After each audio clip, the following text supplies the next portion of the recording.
আল্লাহ রাসূল সাল্লাল্লাহু আলাইহি ওয়াসাল্লাম বলেন, এই পুরা জগৎটাকে আল্লাহ রব্বুল আলামিন একটা পাথরের উপর স্থির করে রেখেছেন। কিসের উপর? একটা পাথরের উপর। তাহলে বলেন তো দেখি, আমরা যে দুনিয়ার বুকে পাথরগুলো দেখি, এই পাথরগুলো কি দুনিয়ার চাইতে বড় না ছোট? ছোট। কিন্তু রাসূল সাল্লাল্লাহু আলাইহি ওয়াসাল্লাম বলেন কি, যে গোটা জগৎটাকে আল্লাহ রাব্বুল আলামিন রেখে দিয়েছেন একটা পাথরের উপর। কিসের উপর?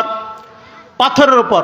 তাহলে এই গোটা সৃষ্টি জগৎটাকে যদি একটা পাথরের উপর রাখে, তাহলে সেই পাথরটাকে দুনিয়ার থেকে ছোট না বড়? অবশ্যই বড়। কারণ বড় না হলে তো এই এত বড় জগৎটাকে সে পাথরের উপর রাখতে পারে না। কিন্তু পাথরের উপর যখন রাখবে, পাথরটাকে তো কেউ নাড়তে চাড়তে হবে, না হলে তো দুনিয়া লড়বে না, লড়বে? সেই জন্য রাসূল সাল্লাল্লাহু আলাইহি ওয়াসাল্লাম বলেন যে যে পাথরটার উপরে গোটা জগৎটাকে রাখা হয়েছে, সেই পাথরটাকে আল্লাহ রাব্বুল আলামিন একটা মাছের শিরের কাঁটা আছে, যে সেই কাঁটার উপর বসায় রেখেছে। বলি সুবহানাল্লাহ। আল্লাহ সুবহানাহু ওয়া তাআলা মহাগ্রন্থ আল কুরআনুল কারীমের মধ্যে ইরশাদ করে জানিয়ে দেন, আফাহাসিবতুম আন্নামা খালাকনাকুম আবাসা। আফাহাসিবতুম, তোমরা কি ধারণা করেছ? আন্নামা খালাকনাকুম, যে তোমাদেরকে একদিন আমার সামনে দাঁড়াতে হবে না?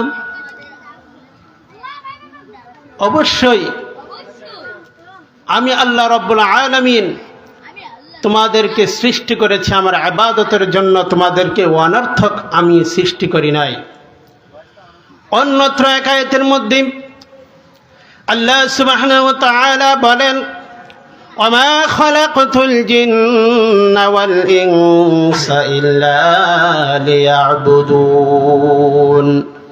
আল্লাহ রাব্বুল আলামিন কে বলেন, ওমা খালাকতুল জিন্না ওয়াল ইনসা ইল্লা লিয়াবুদুন, আমি জিন এবং মানুষ জাতিকে সৃষ্টি করেছি একমাত্র আমি আল্লাহর দাসত্ব করার জন্য।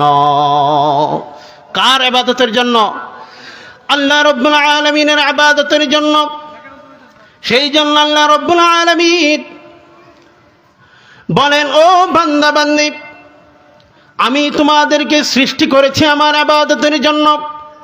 তোমরা যখন আমার ইবাদত নামক ওই ইবাদতকে ভুলে গিয়ে যখন তোমরা অন্য কাহার দাসত্ব করবে, যখন তোমরা অন্য কাহার ইবাদত করবে, তোমরা যখন অন্য কাউকে শিরিক করবা, যখন তোমরা অন্য কাহাকেও তোমাদের খোদা বলে, প্রভু বলে তোমরা যখন মনে করবা, মনে রাখবা তোমাদের ওই ইবাদত করনেওয়ালা ওই খোদা তোমাদেরকে কোনো কিছুই দিতে পারবে না। শুধু একমাত্র আমার কদমে সিজদায় পড়ে যদি তোমরা আমার কাছে চাইতে জানো, তাহলে অবশ্যই আমি আল্লাহ তোমার চাওয়া পূরণ করে দেব। বলি সুবহানাল্লাহ। ও দুনিয়ার মুসলমান ইমানদার, যে আল্লাহ রাব্বুল আলামিন তোমাকে আমাকে সৃষ্টি করেছে আল্লাহর ইবাদতের জন্য, ওই যে আমি আপনাদের সামনে সর্বপ্রথম একটা উদাহরণ দিয়েছিলাম, যে দেখবেন হায়াত নামক গাড়ির মধ্যে মানুষ ওঠার পরে যখন দেখবেন হঠাৎ করে আসমান থেকে আযাব গজব আসে, ওই আযাব গজব আসার পরে মানুষের হায়াতের টিকিট ফুরানোর আগেই, মানুষের মনের আশা আকাঙ্ক্ষা পূরণ হওয়ার আগেই, মানুষের মনের চাহিদা পূরণ হওয়ার আগেই আমার আল্লাহ রাব্বুল আলামিন আসমানি গজব দিয়া তার সকল আশা আকাঙ্ক্ষাকে স্টপ করে তাকে দুনিয়ার হায়াত নামক এই গাড়ি থেকে নামাইয়া তাকে কবর পথের যাত্রী বানাইয়া দেয়। ঠিক কিনা? এই জন্য দেখবেন গাড়ির মধ্যে যখন আপনি উঠবেন, ওঠার পরে যদি ড্রাইভার সাহেব যদি সেই অন্য মস্তিষ্ক নিয়ে যদি তার গাড়ি চালানোর দিকে খেয়াল না থাকে, সে যদি অন্য মস্তিষ্ক নিয়ে গাড়ি চালায়, তাহলে দেখবেন পথের মধ্যে অ্যাক্সিডেন্ট যেরকম ঘটে সেরকমভাবে আল্লাহ রাব্বুল আলামিন বলেন, বান্দারে আমি তোমাকে দুনিয়ার বুকে পাঠিয়েছি আমার ইবাদতের জন্য, কিন্তু যখন তুমি আমার ইবাদতকে বলে অন্য কারো দাসত্ব করো, যখন তুমি উল্টা পাল্টা কোনো কাজ করে থাকো, তখন আমি আল্লাহ রাব্বুল আলামিন এই দুনিয়া থেকেও তোমাকে অ্যাক্সিডেন্ট ঘটাইয়া দুনিয়া থেকে বিদায় করে দেই। আমাদের দেশে ভূমিকম্প হয় কি হয় না? হয়। ভূমিকম্প যে হয়, দেখেন কিয়ামতের যে আলামতগুলো রয়েছে তার মধ্যে একটা আলামত হলো ভূমিকম্প। মানুষ যখন উল্টাপাল্টা চলাফেরা করে তখন আল্লাহ রাব্বুল আলামিন আসমানকে একটা ঝাঁকুনি দিয়া দুনিয়ার বুকে বান্দাকে স্মরণ করে দেয় যে, বান্দা দেখ তুই যে উল্টাপাল্টা চলতেছস, তোর কি মৃত্যুর কথা একবারও স্মরণ হয় না? তোর কি মৃত্যুর কথা একবারও মনে পড়ে না? যে দেখ আমি কয়েক সেকেন্ডের ভূমিকম্প দিয়া যদি 100 তলা 50 তলা 20 তলা বিল্ডিংকে যদি সেকেন্ডের মধ্যে ধূলিসাৎ করে দিতে পারি, তাহলে বান্দা তুই তো আমার কাছে একটা মশা মাছির চাইতে বেশি কিছু না। তুই কিভাবে আমার সাথে গাদ্দারি করে, কিভাবে তুই আমার হুকুমকে অমান্য করে তুই তোর মন গড়া পথে চলস? আল্লাহ তাআলা সেটাই বান্দাকে কি করে সতর্ক করে দেয়। কিসের মাধ্যমে? ভূমিকম্পের মাধ্যমে। এই ভূমিকম্পটা যে হয়, দেখেন আমাদের দেশে এই মাস 2 মাস আগেও কিন্তু ভূমিকম্প হয়েছে। ঢাকা শহরে অনেক বিল্ডিং ফেটে ভেঙ্গে তছনছ হয়ে গেছে, হয় নাই? আমরা খবরে পাই নাই? দেখবেন অনেক আত্মীয় স্বজন আমাদের ঢাকা শহরে যারা আছে তারাও আমাদেরকে অনেকে কল করে বলে যে ভাই বা ভাতিজা আমাদের জন্য দোয়া করো, কারণ আজকে সকালেও ভূমিকম্প হয়েছে, রাত্রেও হয়েছে এবং পরের দিন আবার হয়েছে। আমরা তো খুব আতঙ্কে আছি, আল্লাহ মনে হয় হয়তো বা এবার আমাদেরকে ভালো করেই পাইছে। এরকম বলে কি বলে না? কিন্তু ওই মানুষটা যখন আপনাকে আমাকে কল করে বলল যে হয়তো আল্লাহ আমাদেরকে ভালো করেই পেয়েছে, কিন্তু আপনি যদি ওই মানুষটাকে জিজ্ঞাসা করেন, বাবা তুমি যে আমাকে বললা আল্লাহ রাব্বুল আলামিন তোমাকে ভালো করেই পেয়েছে, কিন্তু তুমি এই কথাটা বলার আগে একবারও কি সেই আল্লাহর নামটা মন থেকে শুকরিয়া আদায় করার উদ্দেশ্যে আদায় করেছো কিনা?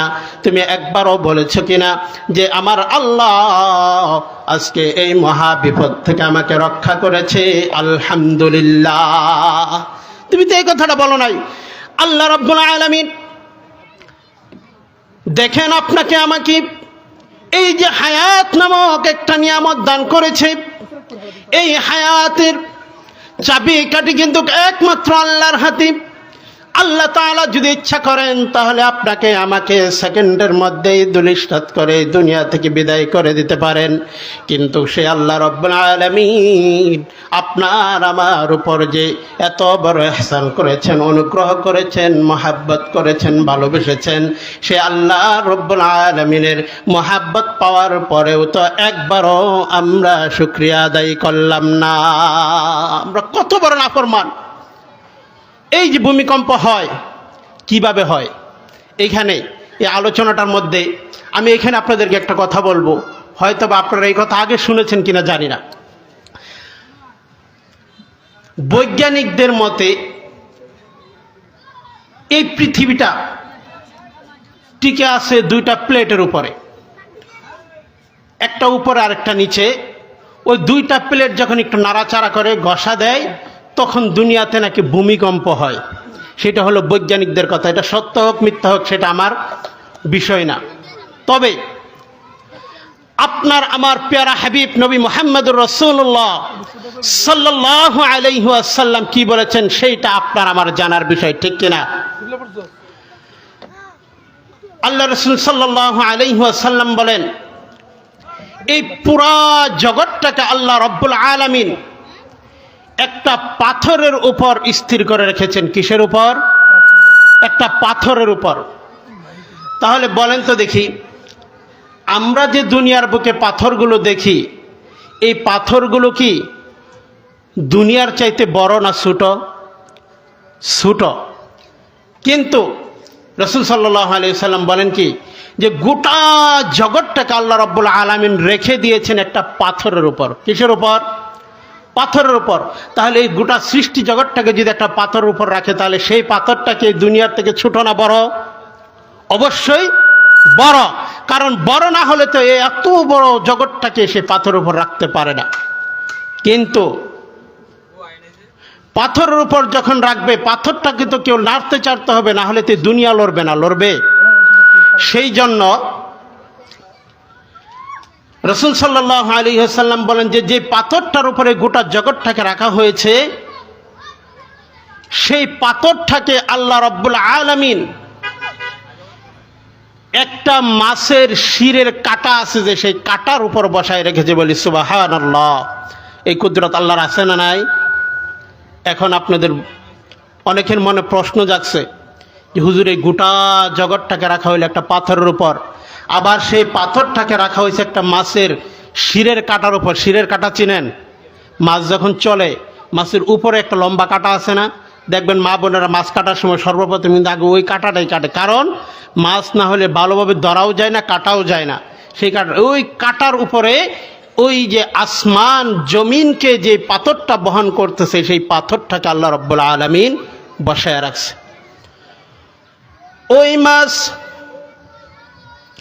যখন পানিতে চলাফেরা করে, চলাফেরা করার সময় যখন মাছের শরীর হালকা একটু চুলকানোর প্রয়োজন হয় বা নাড়াচাড়া দেওয়ার প্রয়োজন হয়, তখন ওই মাছটা যখন একটু নাড়াচাড়া দেয়, তখন ওই পাথরটা নড়ে চড়ে ওঠে।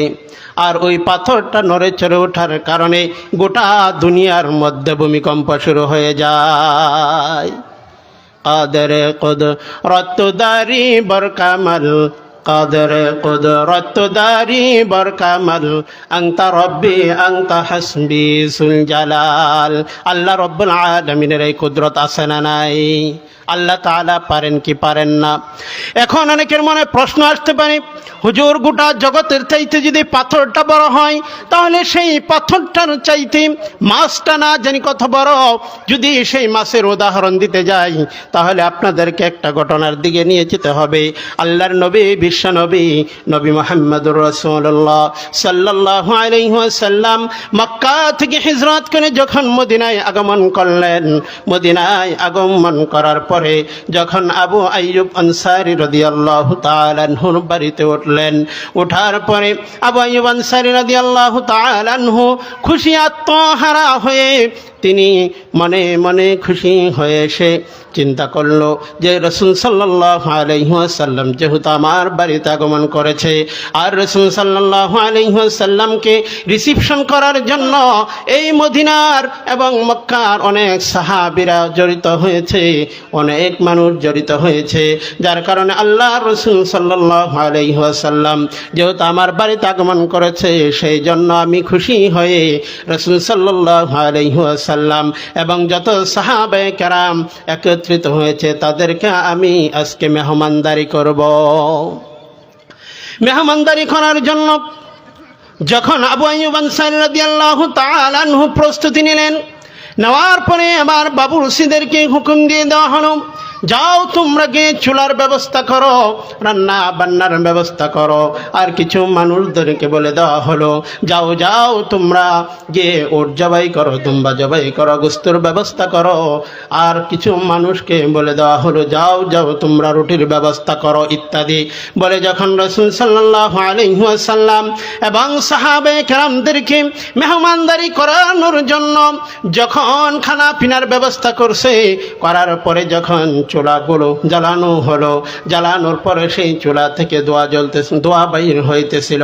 এমন সময় সেই পাহাড়ের নিচে একটা খেজুর বাগান ছিল, সেই বাগানের মালিক হলো একজন ইহুদি পাদ্রী, তার নাম হলো হযরত আব্দুল্লাহ বিন সালাম।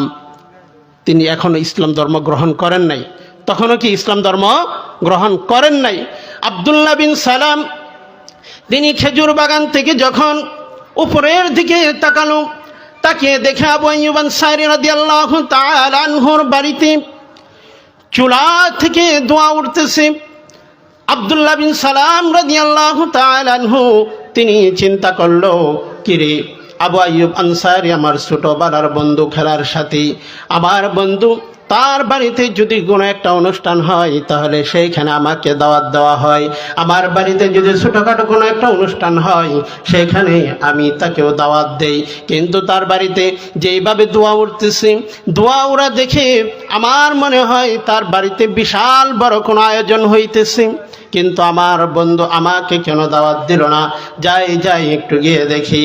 এবার আব্দুল্লাহ বিন সালাম রাদিয়াল্লাহু তাআলা আনহু খেজুর বাগান থেকে উঠে ওই যে পাহাড়ের চূড়ায় উপরে আবু আইয়ুব আনসারী রাদিয়াল্লাহু তাআলা আনহুর বাড়িতে গিয়ে দেখে যে সে যে কল্পনা জল্পনা করেছে সেই কল্পনা জল্পনাই বাস্তব, যে আসলে আবু আইয়ুব আনসারীর বাড়িতে চুলায় দোয়া উঠতেছে আর বিশাল বড় বড় ডেকের মধ্যে রান্না বান্না করা হচ্ছে।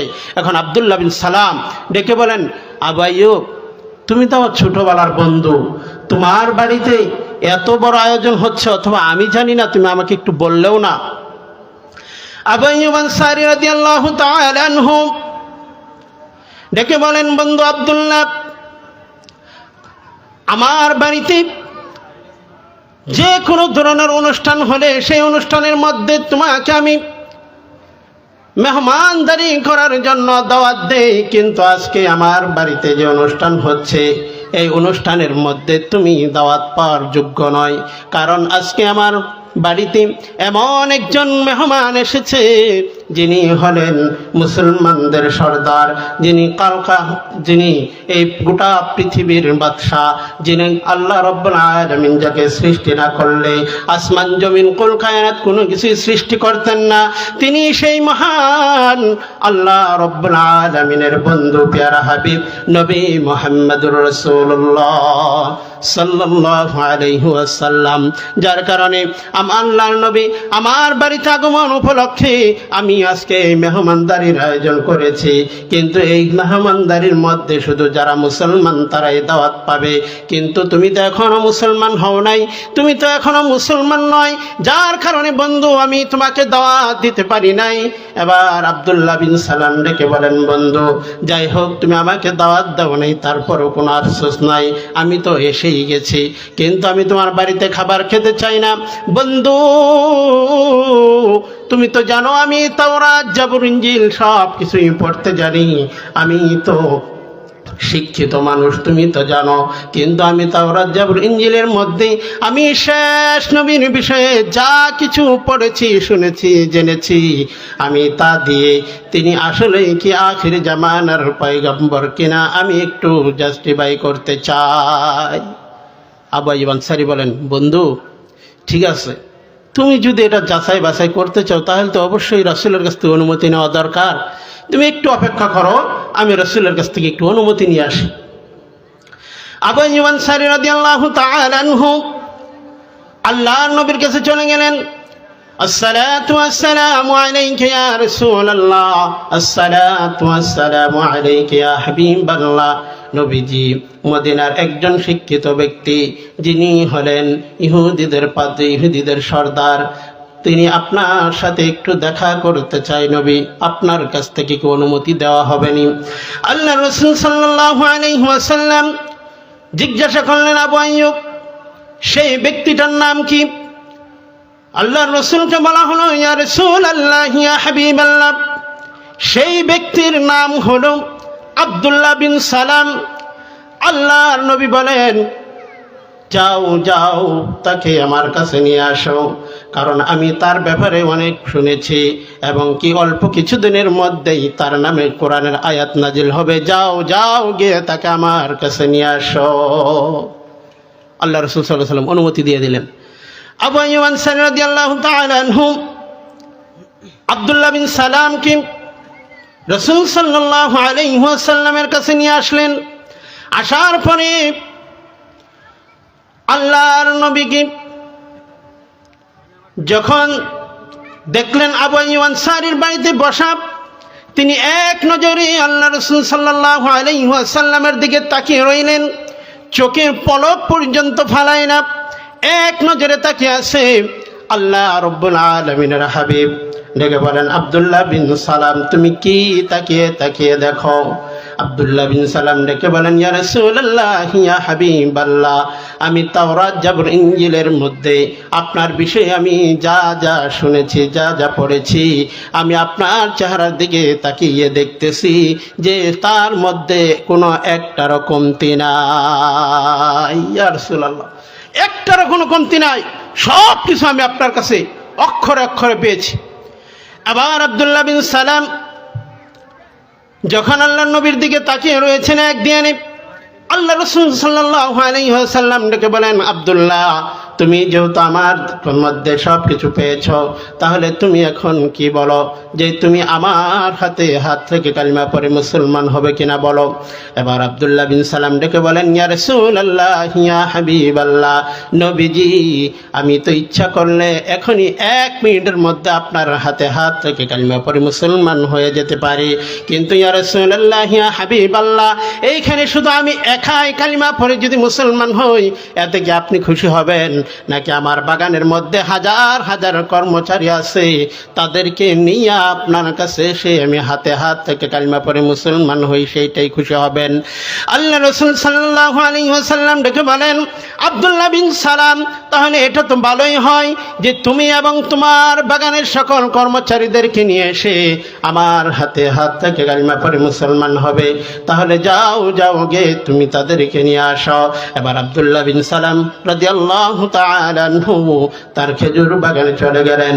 সেইখানে গিয়ে তার কর্মচারীদেরকে ডেকে বললেন, ও কর্মচারীরা, তোমরা তো কাজ করার অনেক সুযোগ পাইবা, কিন্তু এমন একজন মানুষ আবু আইয়ুবের বাড়িতে এসেছে, সেই মানুষটাকে হয়তোবা তোমরা নাও পেতে পারো, যার কারণে এই খেজুর বাগানের কাজ বন্ধ করো।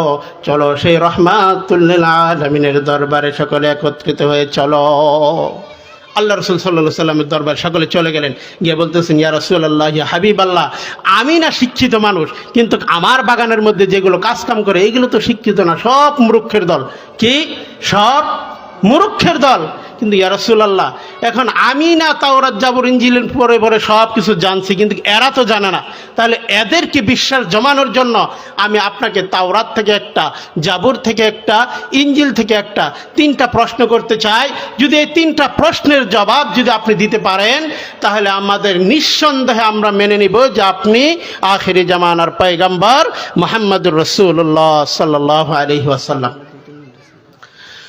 এইটা যখন বলল, তখন সর্বপ্রথম আব্দুল্লাহ বিন সালাম রাদিয়াল্লাহু তাআলা আনহু আল্লাহ রাসূল সাল্লাল্লাহু আলাইহি ওয়াসাল্লামকে প্রশ্ন করলেন যে, ইয়া রাসূলুল্লাহ, সর্বপ্রথম আপনার কাছে একটা প্রশ্ন করতে চাই। সেই প্রশ্নটা হলো, যখন হাসরের মাঠ কায়েম হবে, আল্লাহ রাব্বুল আলামিন তো কিছু মানুষকে জান্নাত দিয়ে দিবে, কিছু মানুষকে জাহান্নাম দিয়ে দিবে, কিন্তু ইয়া রাসূলুল্লাহ, জান্নাতে যারা যাবে তাদেরকে সর্বপ্রথম জান্নাতের মধ্যে যে মেহমানদারি করানো হবে, সেই মেহমানদারিটা কি দিয়ে করানো হবে? আল্লাহ রাসূল সাল্লাল্লাহু আলাইহি ওয়াসাল্লাম বলেন, আব্দুল্লাহ বিন সালাম, শোনো, জান্নাতের মধ্যে সর্বপ্রথম আল্লাহ রাব্বুল আলামিন জান্নাতীদেরকে যে মেহমানদারি করবে, সেই মেহমানদারির মধ্যে সর্বপ্রথম নাস্তার যে আইটেম হবে, সেই আইটেমটা হবে মাছের কলিজা। এখন বোঝেন, আমি যে বলছিলাম মাছের শিরের কাঁটার উপর পাথর বসায় রাখছে, সেই মাছ জান্নাতের মধ্যে কি, যে আমরা এখানে যে কজন মানুষ বসছি, এই কজন মানুষ যাব না? লক্ষ কোটি কোটি মানুষ থাকবে। তাহলে সেই কোটি কোটি মানুষকে যে আল্লাহ রাব্বুল আলামিন নাস্তা করাবেন, যে আইটেমটা থাকবে সেটা যদি হয় মাছের কলিজা, তাহলে সেই মাছটা কত বড় হবে?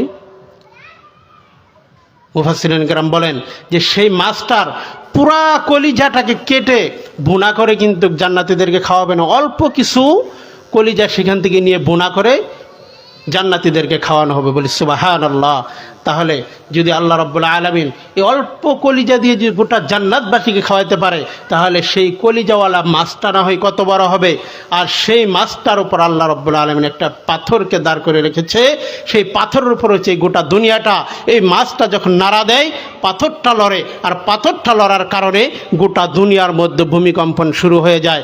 এই ভূমিকম্পন দিয়া আল্লাহ রাব্বুল আলামিন তার বান্দা বান্দীদেরকে সতর্ক করে, ও বান্দা, তোকে যে আমি হায়াত দিয়েছি, তোকে যে আমি নিয়ামত দিয়েছি, যদি তুই এই নিয়ামতের শুকরিয়া আদায় না করস, যদি তুই এই শুকরিয়া নাফরমানি করস, তাহলে আমি আল্লাহ রাব্বুল আলামিন অ্যাক্সিডেন্ট দিয়া দুনিয়া নামক এই গাড়ি থেকে তোর আমি অ্যাক্সিডেন্ট করাইয়া তোর হায়াতের চাবি শেষ হওয়ার আগেই, তোর আশা আকাঙ্ক্ষা মনের চাহিদা বাসনা পূরণ হওয়ার আগেই আমি আল্লাহ রাব্বুল আলামিন এই ভূমিকম্প দিয়া দুনিয়ার মধ্যেই তোকে আমি ধ্বংস করে এই দুনিয়া নামক হায়াতের গাড়ি থেকে নামাইয়া তোর কবর পথে যাত্রী বানাইয়া কবরে ঢুকাইয়া দিব। এই জন্য ভাই আপনাদের কাছে আমার অনুরোধ থাকবে, মাহফিল হয়তো বা টাকা দিয়ে করছি, কোনো আমাদের কোনো কি নাই, এটা অনুপ্রেরণা নাই যে আমরা মাহফিল তো টাকা দিয়ে করছি, কালকে না আরেকটা করব। এই মাহফিল প্রতিদিনই করতে পারবেন, কিন্তু যদি এক রাকাত নামাজ যদি ছেড়ে দেন, সেইটার জন্য কিন্তু আল্লাহ রাব্বুল আলামিনের কাছে হিসাব দিতে পারবেন না। তাহলে বলেন তো মাহফিল বড় না নামাজ বড়? তাহলে হায়াতের মধ্যে আপনি আমি এই যে মাগরিবের সময়টা পাইছি, এমনকি এশারের সময়টা নাও পেতে পারি কি পারি না? এই মাহফিলের আয়োজন সেরে মাইক দিয়ে ঘোষণা করে আপনার আমার জন্য এখানে জানাজা প্রস্তুত হতে পারে কি পারে না? আল্লাহ রাব্বুল আলামিন আমাদের হায়াতের চাবিকাঠি শেষ হওয়ার আগেই, কবরে যাওয়ার আগেই আমাদেরকে নামাজ ইবাদত বন্দি করে আল্লাহ পাকের পবিত্র জান্নাতের সার্টিফিকেট নিয়ে যাওয়ার তৌফিক দান করুন, আমিন।